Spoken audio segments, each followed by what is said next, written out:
ವಿಚಾರವನ್ನ ನೋಡೋದಾದ್ರೆ ರಾಜ್ಯ ಬಿಜೆಪಿಯಲ್ಲಿ ಆಗ್ತಾ ಇರುವಂತಹ ಬೆಳವಣಿಗೆ ಕಳೆದ ಹಲವು ದಿನಗಳಿಂದ ಭಿನ್ನ ಮತದ ಕಿಚ್ಚು ಧಗಧಗಿಸ್ತಾ ಇದೆ.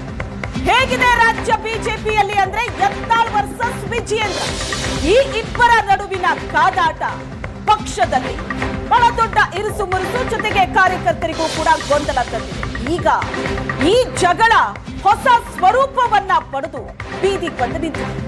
ರಾಜ್ಯ ಮಟ್ಟದ ಈ ಬಂಡಾಯ ಜಿಲ್ಲೆಗೂ ಶಿಫ್ಟ್ ಆಗ್ತಾ ಇದೆ. ಬಳ್ಳಾರಿ ಜಿಲ್ಲೆಯಲ್ಲಿ ಪವರ್ ವಾರ್ ಶುರುವಾಗಿದೆ. ರೆಡ್ಡಿ ರಿ ಎಂಟ್ರಿ ನಂತರ ಬಳ್ಳಾರಿಯಲ್ಲಿ ಕೇಸರಿ ಕಿಚ್ಚು ಬಹಳ ಜೋರಾಗಿದೆ. ಬಳ್ಳಾರಿ ರಾಜಕಾರಣದಲ್ಲಿ ಈಗ ಪವರ್ ವಾರ್ ಶುರುವಾಗಿದೆ.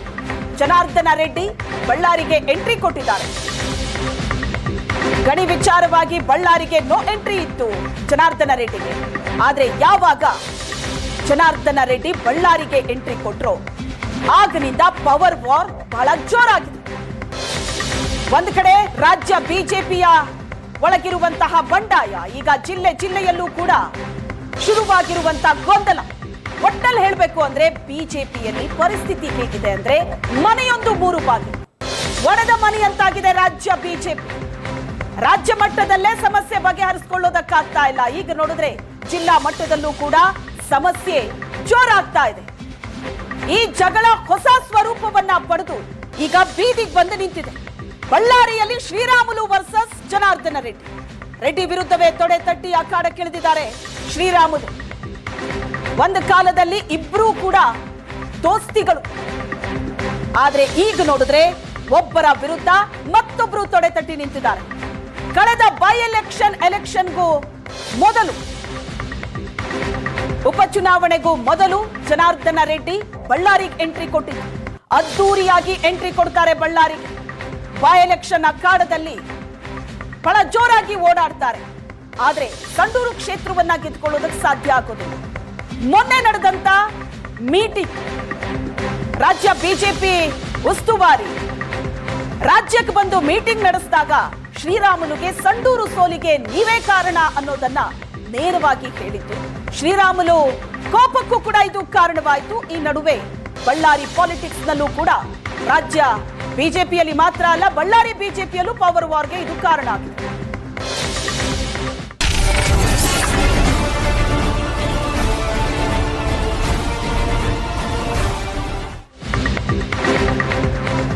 ಈಗ ಬಳ್ಳಾರಿಯ ಮೇಲೆ ಹಿಡಿತವನ್ನ ಸಾಧಿಸೋದಿಕ್ಕೆ ಈ ನಾಯಕರ ಮಧ್ಯೆ ಕಾಳಗ ಜೋರಾಗಿ ಆರಂಭ ಆಗಿದೆ. ಬಳ್ಳಾರಿ ರಾಜಕೀಯಕ್ಕೆ ರೆಡ್ಡಿ ಎಂಟ್ರಿ ಕೊಟ್ಟಿದ್ದಾರೆ. ಸೊ ಈ ಹಿನ್ನೆಲೆಯಲ್ಲಿ ಮತ್ತೊಂದು ಕಡೆಯಲ್ಲಿ ಒಂದು ಕಾಲದ ಅವರ ಆಪ್ತ ಸ್ನೇಹಿತ ಶ್ರೀರಾಮುಲು ಆಕ್ರೋಶಗೊಂಡಿದ್ದಾರೆ. ಅವರ ಮಧ್ಯೆ ಈಗ ಎಲ್ಲವೂ ಕೂಡ ಸರಿ ಇಲ್ಲ ಅನ್ನುವಂಥದ್ದು ಬಹಿರಂಗ ಆಗ್ತಾ ಇದೆ. ಬಳ್ಳಾರಿ ಬಿಜೆಪಿ ಕೋಟೆಯನ್ನ ಭದ್ರಪಡಿಸ್ತೀನಿ ಅಂತ ರೆಡ್ಡಿ ಹೇಳ್ತಾ ಇದ್ದಾರೆ. ಆದ್ರೆ ಸಂಡೂರು ಟಿಕೆಟ್ ವಿಚಾರದಲ್ಲಿ ಶ್ರೀರಾಮುಲು ಅಸಮಾಧಾನಗೊಂಡಿದ್ದಾರೆ. ಇದೇ ವಿಚಾರವನ್ನು ಮೀಟಿಂಗ್ ನಲ್ಲೂ ಕೂಡ ಪ್ರಸ್ತಾಪ ಆಯಿತು. ಶ್ರೀರಾಮುಲು ಅವರು ಸಂಡೂರು ಸೋಲಿಗೆ ನೀವೇ ಕಾರಣ ಅನ್ನುವಂತ ವಿಚಾರವನ್ನ ರಾಧಾಮೋಹನ್ ದಾಸ್ ಅವರು ಹೇಳಿದಂತ ವಿಚಾರವೇ ಈ ಅಸಮಾಧಾನ ಸ್ಫೋಟ ಆಗೋದಕ್ಕೆ ಕಾರಣ ಆಯಿತು. ರೆಡ್ಡಿ ಹಸ್ತಕ್ಷೇಪ ಅನ್ನುವಂತ ಬೇಸರದಲ್ಲಿ ಶ್ರೀರಾಮುಲು ಇದ್ದಾರೆ. ಬಳ್ಳಾರಿ ಹಿಡಿತಕ್ಕೆ ಪಡೆಯೋದಿಕ್ಕೆ ಹಾಗಾದ್ರೆ ಜನಾರ್ದನ್ ರೆಡ್ಡಿ ಮುಂದಾಗಿದ್ದಾರಾ? ಇಲ್ಲಿ ಈ ಹಂತದಲ್ಲಿ ಶ್ರೀರಾಮುಲು ಅವರಿಗೆ ಎಲ್ಲಾ ಕಡೆಯಲ್ಲೂ ಕೂಡ ಹಿನ್ನಡೆ ಆಗ್ತಾ ಇರೋದು ಬಹಳ ಸ್ಪಷ್ಟವಾಗಿ ಗೊತ್ತಾಗ್ತಾ ಇದೆ. ರಾಮುಲು ಮುನಿಸು ವಿಜಯೇಂದ್ರಗೆ ತಲೆನೋವು ತಂದಿದೆ. ರಾಮುಲು ಬಂಡಾಯದಿಂದ ಅಧ್ಯಕ್ಷರಿಗೆ ಹೊಸ ಟೆನ್ಷನ್ ಶುರುವಾಗಿದೆ.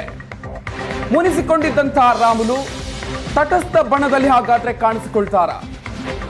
ರಾಮುಲು ಬಂಡಾಯ ತಣ್ಣಕ್ಕಾಗಿಸುತ್ತಾ ಹಾಗಾದ್ರೆ ಹೈಕಮಾಂಡ್? ಮೊನ್ನೆ ಮೀಟಿಂಗ್ ನಲ್ಲಿ ರಾಧಾಮೋಹನ್ ದಾಸ್ ಅವರು ಬಂದಿದ್ದಂತಹ ಸಂದರ್ಭದಲ್ಲಿ ನಡೆದಂತಹ ಮೀಟಿಂಗ್ ನಲ್ಲಿ ಈ ಒಂದು ಅಸಮಾಧಾನ ಸ್ಫೋಟ ಆಗಿರೋದು. ಇದೀಗ ಈ ಒಂದು ಅಸಮಾಧಾನ ಯಾವ ಹಂತಕ್ಕೆ ಹೋಗುತ್ತೆ? ಹಾಗಾದ್ರೆ ನನ್ನನ್ನು ಮುಗಿಸೋದಕ್ಕೆ ಹೊರಟಿದ್ದಾರೆ ಅಂತ ಶ್ರೀರಾಮುಲು ಸಿಟ್ಟಾಗಿದ್ದಾರೆ. ಬಿಜೆಪಿಯಲ್ಲಿ ಬಂಡಾಯ ಮತ್ತಷ್ಟು ತಾರಕಕ್ಕೆ ಹೋಗುವಂತ ಎಲ್ಲಾ ಲಕ್ಷಣ ಕೂಡ ಈ ಸಂದರ್ಭದಲ್ಲಿ ಕಂಡು ಬರ್ತಾ ಇದೆ.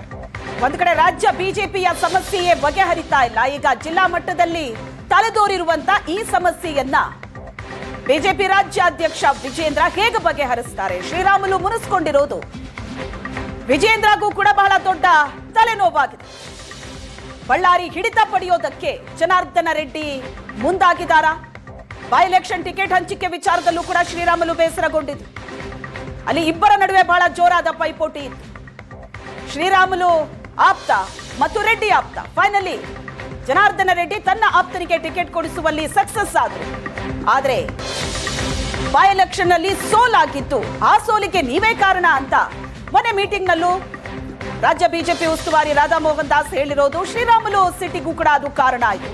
ಈಗ ಬಳ್ಳಾರಿಯ ಒಳಗಿರುವಂತಹ ಮುನಿಸು ಏನು ಅನ್ನೋದು ಬೀದಿ ಬಂದಿದೆ.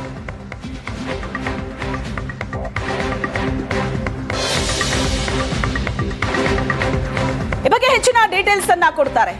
ನಮ್ಮ ಜೊತೆ ನೇರ ಸಂಪರ್ಕದಲ್ಲಿದ್ದಾರೆ ರವಿ ಶಿವರಾಮ್ ಜಾಯ್ನ್ ಆಗಿದ್ದಾರೆ. ಹಾಗೆ ಬಳ್ಳಾರಿಯಿಂದ ನರಸಿಂಹಮೂರ್ತಿ ನೇರ ಸಂಪರ್ಕದಲ್ಲಿದ್ದಾರೆ. ಮೊದಲನೇದಾಗಿ ರವಿ ಶಿವರಾಮ್, ನಿಮ್ಮನ್ನ ಕೇಳೋದಾದ್ರೆ, ಈಗ ರಾಜ್ಯ ಬಿಜೆಪಿಯ ಸಮಸ್ಯೆನೇ ಬಗೆಹರಿತಾ ಇಲ್ಲ. ಕಳೆದ ಹಲವು ತಿಂಗಳಿಂದ ಹಾಗೆ ನಡೀತಾ ಇದೆ.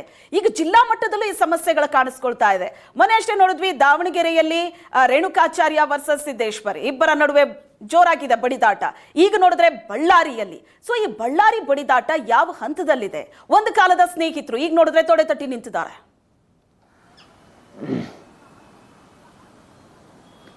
ಶ್ವೇತಾ, ರಾಜ್ಯದಲ್ಲಿ ಪ್ರಮುಖವಾಗಿ ಶಿವಮೊಗ್ಗ ಇರಬಹುದು, ಬಳ್ಳಾರಿ ಇರಬಹುದು, ಬೆಳಗಾವಿ ಇರಬಹುದು, ಈ ಎಲ್ಲ ಜಿಲ್ಲೆಗಳಲ್ಲಾಗುವಂಥ ರಾಜಕೀಯ ವಿದ್ಯಮಾನಗಳು ಅದು ರಾಜ್ಯ ಮಟ್ಟದಲ್ಲಾದಂತಾನೆ. ಯಾಕೆಂದರೆ ಬೆಳಗಾವಿಯಲ್ಲಿ ರಾಜಕೀಯವಾಗಿ ಯಾರಾದರೂ ಮುನಿಸ್ಕೊಂಡ್ರೆ ಅದು ಆ ಸರ್ಕಾರದ ಮೇಲೆ ಪರಿಣಾಮ ಬೀರುತ್ತೆ ಅನ್ನುವಂಥದ್ದನ್ನು ನಾವು ಹಿಂದೆ ನೋಡಿದ್ದೀವಿ. ಶಿವಮೊಗ್ಗದಲ್ಲಿಯೂ ಕೂಡ ಅದೇ ರೀತಿ ಬಳ್ಳಾರಿ. ಹೀಗಾಗಿ ಈ ಮೂರು ಜಿಲ್ಲೆಗಳಲ್ಲಿ ಪ್ರಮುಖವಾಗಿ ಘಟಾನುಘಟಿ ನಾಯಕರುಗಳಿದ್ದಾರೆ.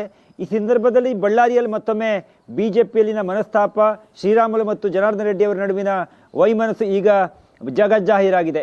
ಪ್ರಮುಖವಾಗಿ ಮೊನ್ನೆ ನಡೆದಂಥ ಕೋರ್ ಕಮಿಟಿಯ ಸಭೆಯಲ್ಲಾದಂಥ ಬೆಳವಣಿಗೆ, ಶ್ರೀರಾಮುಲು ಅವರನ್ನ ರಾಧಾ ಮೋಹನ್ ಅಗರ್ವಾಲ್ ಅವರು ಪ್ರಶ್ನೆ ಮಾಡಿದ್ರು ಎನ್ನುವಂಥ ಸುದ್ದಿಯನ್ನು ನಾವು ಮಾಡಿದ್ದೀವಿ. ಅದನ್ನು ಪುಷ್ಟೀಕರಿಸುವಂತೆ ರಾಮುಲು ಅವರು, ಹೌದು, ನನಗೆ ಬಹಳ ಅವಮಾನ ಆಗಿದೆ, ನನಗೆ ಬೇಸರ ಆಗಿದೆ, ನಾನು ಹೈಕಮಾಂಡ್ ನಾಯಕರಿಗೆ ಭೇಟಿ ಮಾಡ್ತೀನಿ ಎನ್ನುವಂಥರ ಮಟ್ಟಿಗೆ ಈ ಪ್ರಕರಣ ಬಂದು ನಿಂತಿದೆ. ದೆಹಲಿಗೆ ನಿನ್ನೆ ಜನಾರ್ದನ ರೆಡ್ಡಿ ಹೋಗಿದ್ರು ಶ್ವೇತಾ, ಇವತ್ತು ಬೆಂಗಳೂರಿಗೆ ಬಂದಿದ್ದಾರೆ. ಬಹುಶಃ 12 ಗಂಟೆಗೆ ಅವರು ಮಾಧ್ಯಮ ಗೋಷ್ಠಿಯನ್ನು ಕೂಡ ನಡೆಸ್ತಾರೆ ಎನ್ನುವಂಥದ್ದು ಮಾಹಿತಿ.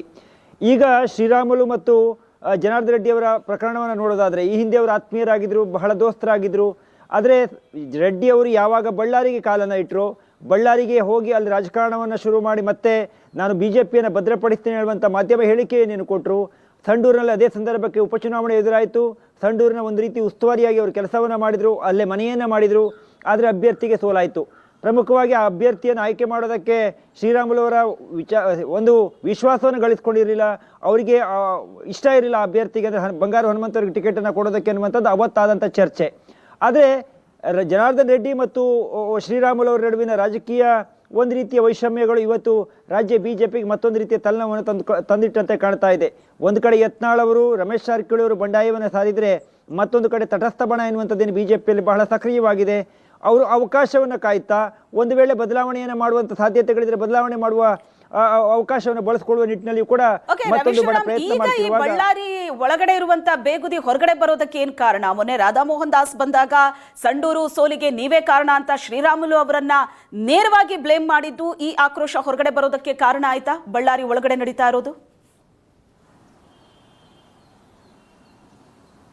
ನಿಶ್ಚಿತವಾಗಿ ಸಂಡೂರು ಮತ್ತು 3 ಉಪಚುನಾವಣೆಗಳು ನಡೆದಿದ್ದು ಶ್ವೇತಾ. ಆ ಚುನಾವಣೆಯಲ್ಲಿ ಬಿಜೆಪಿ ಮತ್ತು ಮೈತ್ರಿ ಪಕ್ಷ ಯಾವ ಒಂದು ಸ್ಥಾನವನ್ನು ಕೂಡ ಗೆದ್ದಿಲ್ಲ. ಹೀಗಾಗಿ ಅವತ್ತಿನೇ ಕೂಡ ಇದು ಚರ್ಚೆ ಇತ್ತು. ಟಿಕೆಟ್ ಘೋಷಣೆ ಮಾಡುವ ಪೂರ್ವದಲ್ಲಿಯೇ ಈ ಬಾರಿ ಶ್ರೀರಾಮುಲು ಅವರು ಮತ್ತು ಜನಾರ್ದನ ರೆಡ್ಡಿ ಅವರು ಒಟ್ಟಿಗೆ ಕೆಲಸ ಮಾಡ್ತಾರಾ, ಅವ್ರ ನಡುವೆ ಎಲ್ಲವೂ ಕೂಡ ಸರಿ ಇಲ್ಲ ಹೇಳುವಂಥ ಒಂದು ರೀತಿಯ ಗಾಸಿಪ್ಗಳಿದ್ದವು. ಆದರೆ ಅದು ಸತ್ಯ ಅನ್ನುವಂಥದ್ದು ಈಗ ಪ್ರೂವ್ ಆಗಿದೆ. ಪ್ರಮುಖವಾಗಿ ಜನಾರ್ದನ ರೆಡ್ಡಿ ಅವರನ್ನು ಬಳ್ಳಾರಿಗೆ ಹೋದ ಸಂದರ್ಭದಲ್ಲಿ ಶ್ರೀರಾಮುಲು ಅವರು ವಿಶ್ವಾಸಕ್ಕೆ ತೆಗೆದುಕೊಂಡಿಲ್ಲ ಅನ್ನುವಂಥದ್ದು ಒಂದು ಚರ್ಚೆ. ಆದರೆ ಶ್ರೀರಾಮುಲು ಅವರಿಗೆ ಸ್ವತಃ ಬಂಗಾರ ಹನುಮಂತ ಅವರಿಗೆ ಟಿಕೆಟನ್ನು ಕೊಡೋದಕ್ಕೆ ಇಷ್ಟ ಇರಲಿಲ್ಲ ಹೇಳುವಂಥದ್ದು. ದೇವೇಂದ್ರಪ್ಪ ಅವರಿಗೆ ಟಿಕೆಟನ್ನು ಕೊಡಬೇಕನ್ನುವಂಥ ಮನಸ್ಸು ಶ್ರೀರಾಮುಲು ಅವರಿಗಿತ್ತು ಹೇಳುವಂಥದ್ದು ಪಾರ್ಟಿ ವಲಯದಲ್ಲಾದಂಥ ಚರ್ಚೆ. ಮತ್ತು ಅಲ್ಲಿ ಟಿಕೆಟ್ ಘೋಷಣೆ ಆಗುವ ಪೂರ್ವದಲ್ಲಿ ಒಂದು ಸಮಿತಿಯನ್ನು ಕೂಡ ರಚನೆ ಮಾಡಿದರು. ರವಿಕುಮಾರ್ ಸೇರಿದಂತೆ ಪ್ರಮುಖರೆಲ್ಲರೂ ಆ ಕ್ಷೇತ್ರಕ್ಕೆ ಹೋಗಿ ಯಾರಿಗೆ ಟಿಕೆಟನ್ನು ಕೊಟ್ಟರೆ, ಯಾರನ್ನು ಅಭ್ಯರ್ಥಿಯನ್ನಾಗಿಸಿದರೆ ಗೆಲ್ಲೋದಕ್ಕೆ ಸ್ವಲ್ಪ ಅವಕಾಶಗಳಿದೆ ಎನ್ನುವಂಥ ಚರ್ಚೆ ಆದಾಗ ದೇವೇಂದ್ರಪ್ಪ ಅವರ ಹೆಸರು ಕೂಡ ಬಂದಿತ್ತು ಎನ್ನುವಂಥ ಮಾಹಿತಿ ನಮಗಿದೆ. ಹೀಗಾಗಿ ಅಲ್ಲಿಂದ ಆರಂಭವಾದಂಥ ಜಗಳ ನಂತರದಲ್ಲಿ ವಿಜಯೇಂದ್ರ ಬಹಳ ಅದನ್ನು ಸೀರಿಯಸ್ ಆಗಿ ತೆಗೆದುಕೊಂಡಿದ್ರು. 3 ಚುನಾವಣೆಯನ್ನು ಅಫ್ಕೋರ್ಸ್ ಸೀರಿಯಸ್ ಆಗಿ ತೆಗೆದುಕೊಂಡಿದ್ರು. ಆದರೆ ಸಂಡೂರಿಗೆ ಸ್ವತಃ ತಾವೇ ಅಲ್ಲಿ ಹೋಗಿ 1 ವಾರಗಳ ಕಾಲ ಠಿಕಾಣಿಯನ್ನು ಹೂಡಿ ಅಭ್ಯರ್ಥಿಯನ್ನು ಗೆಲ್ಲಿಸಿಕೊಡುವಂಥ ಪ್ರಯತ್ನವನ್ನು ಮಾಡಿದರು. ಆದರೆ ಶ್ರೀರಾಮುಲು ಅವರು ಸರಿಯಾಗಿ ನಮಗೆ ಸಹಕಾರ ಮಾಡಿಲ್ಲ ಎನ್ನುವಂಥ ದೂರನ್ನು ಬಂಗಾರು ಹನುಮಂತು ಮತ್ತು ಜನಾರ್ದನ ರೆಡ್ಡಿ ಅವರು ವಿಜಯೇಂದ್ರ ಅವರಿಗೆ ಕೊಟ್ಟಿದ್ದರು. ವಿಜಯೇಂದ್ರ ಅವರು ರಾಧಾ ಮೋಹನ್ ಅಗರ್ವಾಲ್ ಅವರಿಗೆ ಕೊಟ್ಟಿದ್ದಾರೆ ಎನ್ನುವಂಥ ಮಾಹಿತಿಯೂ ಕೂಡ ಇದೆ. ಸ್ವತಃ ಶ್ರೀರಾಮುಲು ಅವರು ಹೇಳುವಂತೆ ಜನಾರ್ದನ ರೆಡ್ಡಿ ಅವರು ಇಲ್ಲ ಸಲ್ಲದ ಆರೋಪಗಳನ್ನು ತಪ್ಪು ಮಾಹಿತಿಗಳನ್ನು ರಾಧಾಮೋಹನ್ ಅವರಿಗೆ ದೆಹಲಿಗೆ ಹೋಗಿ ಕೊಡ್ತಾ ಇದ್ದಾರೆ. ಹೀಗಾಗಿ ನನಗೆ ಬೇಸರ ಆಗಿದೆ. ಅವರು ಬಳ್ಳಾರಿಯಲ್ಲಿ ಮತ್ತೊಮ್ಮೆ ರಾಜಕೀಯಕ್ಕೆ ರೀ ಎಂಟ್ರಿ ಆಗಿದ್ದಾರೆ, ನಮ್ಮನ್ನೆಲ್ಲರನ್ನೂ ಕೂಡ ಮುಗಿಸಬೇಕು ಹೇಳುವಂಥ ಹುನ್ನಾರ ಹಾಕಿದ್ದಾರೆ ಹೇಳುವಂಥ ಬಹಳ ಗಂಭೀರವಾದ ಆರೋಪವನ್ನು ಮಾಡಿದ್ದಾರೆ. ಈ ಒಂದು ಪ್ರಕರಣವನ್ನು ನೋಡೋದು ಒಂದು ದೃಷ್ಟಿಕೋನದಿಂದ ಆದರೆ ಶ್ವೇತಾ, ಶ್ರೀರಾಮುಲು ಅವರು BJPಗೆ ಯಾಕೆ ಬಹಳ ಮುಖ್ಯ ಆಗ್ತಾರೆ ಅನ್ನೋದು ಕೂಡ ಬಹಳ ಪ್ರಮುಖ ಆಗತ್ತೆ. ಶ್ರೀರಾಮುಲು ಈ ಹಿಂದೆ BRS ಪಾರ್ಟಿಯನ್ನು ಕಟ್ಟಿದ್ರು, 45% ಓಟನ್ನು ಇಡೀ ರಾಜ್ಯಾದ್ಯಂತ ತೆಗೆದುಕೊಂಡು ತಾನು ಕೂಡ ಒಂದು ನಾಯಕ ಹೇಳುವುದನ್ನು ಪ್ರೂವ್ ಮಾಡಿದಂಥವ್ರು ಅವರು. ಹೀಗಾಗಿ ಒಂದು ಕಡೆ ಕಾಂಗ್ರೆಸ್ನಲ್ಲಿ ಸತೀಶ್ ಜಾರಕಿಹೊಳಿ ಇದ್ದಾರೆ, ಮತ್ತೊಂದು ಕಡೆ ರಮೇಶ್ ಜಾರಕಿಹೊಳಿ BJPಲಿ ಇದ್ದಾರೆ, ವಾಲ್ಮೀಕಿ ಸಮುದಾಯದ ನಾಯಕರುಗಳು. ಈ ಸಂದರ್ಭದಲ್ಲಿ BJPಯ ಒಂದು ರೀತಿ ಪಕ್ಷಕ್ಕೆ ಹತ್ತಿರವಾಗಿ ಪಾರ್ಟಿಯ ಪ್ರಮುಖ ನಾಯಕರುಗಳೆಲ್ಲರಿಗೂ ಕೂಡ ಆಪ್ತರಾಗಿದ್ದಂಥ ಶ್ರೀರಾಮುಲು ಅವರು ಈಗ ಬೇಸರವನ್ನು ಮಾಡಿಕೊಂಡ್ರೆ ಬಹುಶಃ BJPಗೆ ಒಂದು ಸಮುದಾಯವಾರು ಬೇರೆ ಬೇರೆ ರೀತಿಯ ಮೆಸೇಜ್ಗಳು ಹೋಗುತ್ತೆ ಹೇಳುವಂಥ ಆತಂಕ ಕೂಡ ಇದೆ.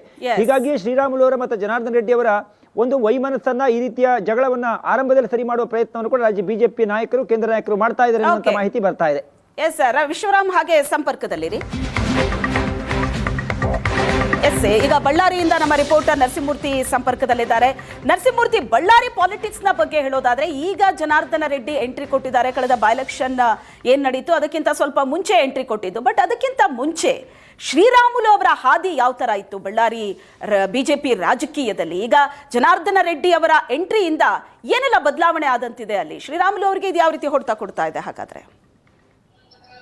ಶ್ವೇತಾ, ಮೂಲತಃ 95-96 ದಶಕದಲ್ಲಿ ಏನು ರಾಮುಲು ಅವರು ಬಳ್ಳಾರಿ ನಗರಸಭೆ ಸದಸ್ಯರಾಗಿರ್ತಾರೆ. ಅದು ಕಾಂಗ್ರೆಸ್ ಇಂದ ನಗರಸಭೆ ಸದಸ್ಯರಾಗಿರ್ತಾರೆ. ಅದಾದ ಬಳಿಕ ಜನಾರ್ದನ್ ಜೊತೆಗೆ ಸ್ನೇಹ ಬೆಳೆತಿದೆ. ತದನಂತರ ಬಳ್ಳಾರಿಯಲ್ಲಿ BJPಯನ್ನು ಕಟ್ಟತಕ್ಕಂಥ ಕೆಲಸವನ್ನು ಇಬ್ಬರು ನಾಯಕರು ಮಾಡ್ತಾರೆ.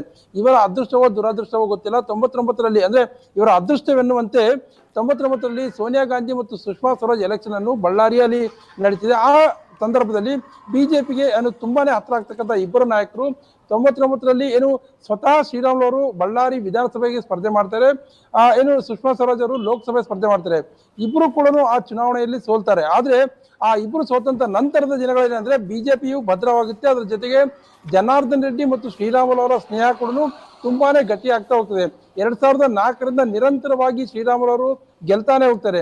ತದನಂತರ 2006ರಲ್ಲಿ 2006-07ರಲ್ಲಿ ಜನಾರ್ದನ್ ರೆಡ್ಡಿ ಅವರು ವಿಧಾನ ಪರಿಷತ್ ಸದಸ್ಯರಾಗ್ತಾರೆ. ಹೀಗಾಗಿ ಮಂತ್ರಿ ಆಗ್ತಾರೆ. ಇಡೀ ಬಳ್ಳಾರಿಯನ್ನು ಹಿಡಿತು ಸಾಧಿಸ್ತಕ್ಕಂಥ ಕೆಲಸವನ್ನು ಇಬ್ಬರು ನಾಯಕರು ಮಾಡ್ತಾರೆ. ಯಾವ ರೀತಿಯಲ್ಲಿ ಸಿನಿಮಾದಲ್ಲಿ ವಿಷ್ಣುವರ್ಧನ್ ಮತ್ತು ಅಂಬರೀಷ್ ದಿಗ್ಗಜರು ಅಂತ ಹೇಳ್ತಾರೆ, ಬಳ್ಳಾರಿ ರಾಜಕೀಯ ಮಟ್ಟದಲ್ಲಿ ಏನು ಶ್ರೀರಾಮುಲು ಮತ್ತು ಜನಾರ್ದನ ದಿಗ್ಗಜರು ಅಂತಾನೆ ಕರೆತಕ್ಕಂಥ ವಾಡಿಕೆ ಪ್ರಾರಂಭವಾಯಿತು. ಆದ್ರೆ ಯಾವಾಗ 2011ರಲ್ಲಿ ಜನಾರ್ದನ್ ರೆಡ್ಡಿ ಜೈಲಿಗೆ ಹೋಗ್ತಾರೆ, ತದನಂತರ ಏನೆಲ್ಲ ಬೆಳವಣಿಗೆ ಆಗ್ತದೆ, ಸಾಕಷ್ಟು ತೊಂದರೆ ಆಗ್ತದೆ. ಜನಾರ್ದನ್ ರೆಡ್ಡಿ ಜೈಲಿಗೆ ಹೋದಾಗ ಕೂಡ ಅವರ ಹಿಂದೆ ಶ್ರೀರಾಮುಲು ಅವರು ಇರ್ತಾರೆ. ತದನಂತರ 2018ರಲ್ಲಿ ಜನಾರ್ದನ್ ರೆಡ್ಡಿ ಜೈಲಿಂದ ಬಂದಾಗ ಶ್ರೀರಾಮುಲು ಅವರು ಮೊಳಕಾಲ್ಮೂರು ಸ್ಪರ್ಧೆ ಮಾಡ್ತಾರೆ. ಆಗ ಜನಾರ್ದನ್ ರೆಡ್ಡಿ ಕೂಡ ನೇರವಾಗಿ ಮೊಳಕಾಲ್ಮೂರಿಗೆ BJPಯಲ್ಲಿ ಇಲ್ಲದೆ ಇದ್ರು ಕೂಡ ಶ್ರೀರಾಮುಲು ಅವರ ಗೆಲುವಿಗೆ ಸಾಕಷ್ಟು ಶ್ರಮವಹಿಸಿ ಗೆಲ್ತಾರೆ.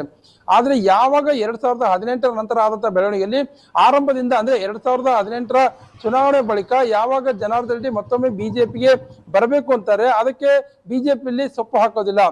ಶ್ರೀರಾಮುಲು ಅವರು ಸಾಕಷ್ಟು ಪ್ರಯತ್ನ ಮಾಡ್ತೀನಿ ಸೇರ್ಸೋದಕ್ಕೆ ಅಂತಾರೆ, ಅದು ಯಾವುದೂ ಆಗಲ್ಲ. ಆದ್ರೆ 2023ರಲ್ಲಿ ಜನಾರ್ದನ್ ರೆಡ್ಡಿ ಒಂದು ಪಕ್ಷ ಮಾಡ್ತಾರೆ. ಆ ಪಕ್ಷಕ್ಕೆ ಜನಾರ್ದನ್ ರೆಡ್ಡಿ ಅವರು ಶ್ರೀರಾಮುಲು ಬನ್ನಿ ಅಂತ ಕರೀತಾರೆ, ಅವ್ರು ಬರೋದಿಲ್ಲ. ಅಲ್ಲಿಂದ ಇಬ್ಬರ ಮಧ್ಯೆ ಆರಂಭವಾದಂತ ಬಿರುಕು ಇವತ್ತು ಪರಸ್ಪರ ಒಬ್ಬರ ಬಗ್ಗೆ ಅವರು ಮಾತಾಡ್ತಕ್ಕಂಥದ್ದು ದೂರು ಕೊಡತಕ್ಕಂಥ ಆ ಲೆವೆಲ್ಗೆ ಹೋಗಿ ರೀತಿಯಲ್ಲಿ ಹೇಳ್ಬೋದಾಗಿದೆ. ಶ್ವೇತಾ, ಒಟ್ಟಾರೆಯಾಗಿ ಬಳ್ಳಾರಿ ರಾಜಕೀಯದಲ್ಲಿ ಇಬ್ಬರು ಕೂಡ ಸಮವಾಗಿದ್ರೆ ಮಾತ್ರ ಇಲ್ಲಿ ಗೆಲುವಾಗಬಹುದು. ಆದ್ರೆ ಪರಸ್ಪರ ಇಬ್ರು ಕೂಡ ಭಿನ್ನಾಭಿಪ್ರಾಯ ಇದ್ರೆ ಸಾಕಷ್ಟು ತೊಂದರೆ ಆಗುತ್ತೆ ಅನ್ನೋ ಮಾತನ್ನು ಇಲ್ಲಿರ್ತಕ್ಕಂಥ BJPಯ ನಾಯಕರು ಹೇಳ್ತಾ ಇದ್ದಾರೆ. ಶ್ವೇತಾ, ಅದು ನಿಜ. ಹಾಗೆ ಸಂಪರ್ಕದಲ್ಲಿ ನರಸಿಂಹಮೂರ್ತಿ.